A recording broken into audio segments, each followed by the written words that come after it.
It all started a couple years ago. A friend lent me a book about Pat Tillman. He goes, you need to read this. And I think your students need to read it. So we started reading this book about Pat Tillman, and Ms. Helsel was kind enough to pull that book into our curriculum. And around the same time, somebody gave me this film. And they said, you need to watch this film. Your kids need to watch this film. And it was about this house on 9/11. So I got on the phone one morning and I started making phone calls. I think I called Command, and I don't know how I got in touch with them, but I learned that I needed to speak real fast to try and get my point across because everybody was so busy. So I'm about 100 miles an hour, and I finally get to this house. And I think Captain Valsamides picks up the phone, and I was like, hey, my name's Nate Ward from Benham High School. I want to bring my kids on a trip. You know, the guy's like, whoa, whoa, whoa, whoa, whoa. Captain Val was like, slow down. Who are you? Nate Ward. What do you want? I want to bring my kids on a trip to your house. Okay. When? It's like, it's that easy. That's all I had to do was slow down so he could hear me.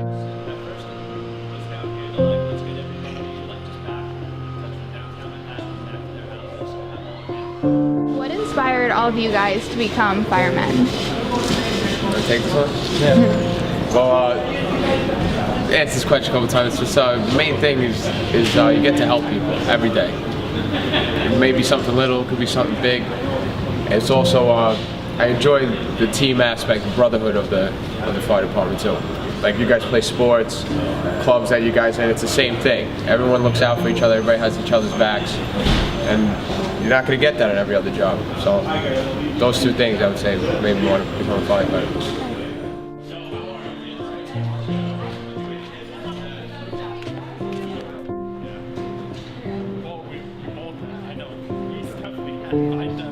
So Captain Valsamides opened the door and okayed it, put me in contact with Matt. And the whole purpose of when you see a good film or a good documentary, it makes you want to do something. And you watch the film about this house, you want to do something. It's compelling. You kind of gravitate towards it. So that was the initial reasoning for wanting to come here. But then after we came and visited and spoke to these guys, it became a necessity to put as many young people in front of them as possible so that we could all learn from them. So you take Pat Tillman, you take a Port Authority police officer, Will Jimeno, who was encased in rubble, and all the guys that you meet today, they have the it factor. And I could get, like I said this morning, a chartboard and list all these adjectives and all these things down, and it still wouldn't be enough to describe it. So it's really tough to put your finger on what that it is. But these guys all have it. And that's what I want you to really absorb. Any one of these guys, open your ears this morning, open your minds this morning, open your hearts, listen, remember this forever, ask great questions, and take advantage of our opportunity to be here. We're very lucky to be guests in this house. Every time I'm here, hair on my arm stands up a little bit.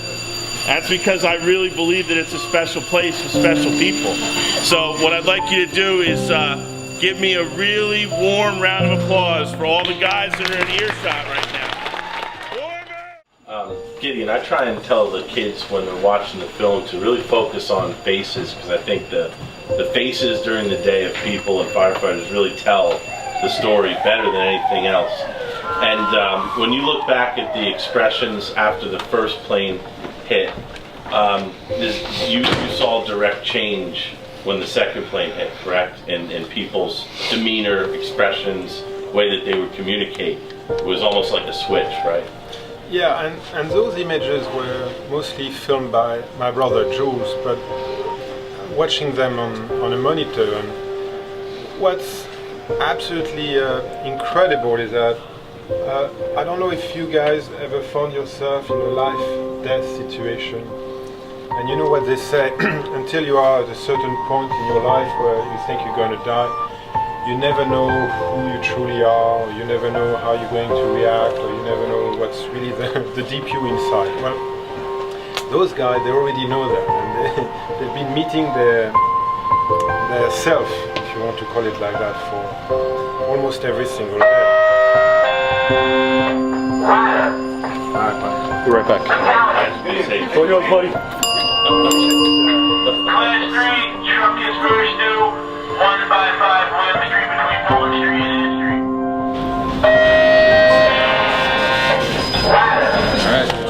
Good question.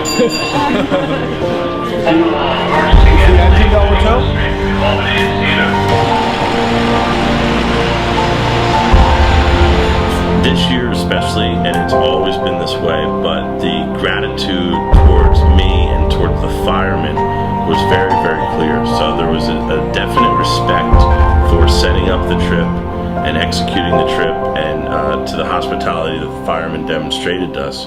But I had, I'd say, 4 or 5 students come up and tell me that the trip was a life-changing experience. Now, that's the ones that were bold enough to come up and tell you that. So you have to wonder that many of them were impacted in the same way. Even if they don't think it was life-changing, I guarantee there's things that they're going to recall and learn from for years to come. And I think that walking away with a better understanding of your world and the horrible, horrible possibility of what human beings can do,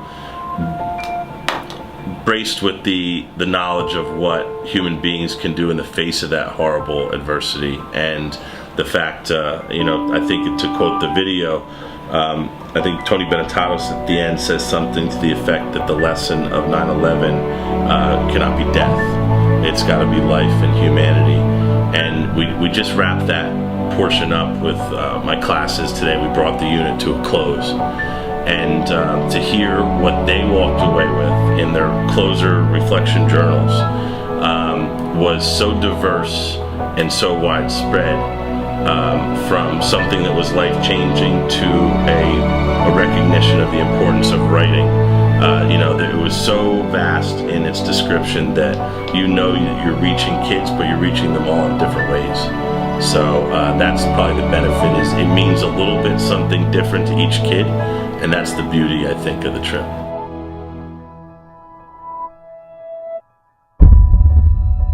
From my opinion and my seat, the most significant aspect, I'll answer it in 2 ways. The one way is just seeing the firemen interact with one another, interact with the kids, and interact with Gideon. You know, there's a special dynamic that's at work in their relationship that's really impressive. And to see them welcome him in to the fact that he's almost a part of who they are is really interesting for me. The second thing that's kind of dually significant about it is what the students gain from the trip, and the things that they are able to realize and recognize and walk away with. And you know, I'd stated that morning that it's a thing I never want the students to forget. And that dynamic and that relationship that the firemen demonstrate is something that I think will stick with them for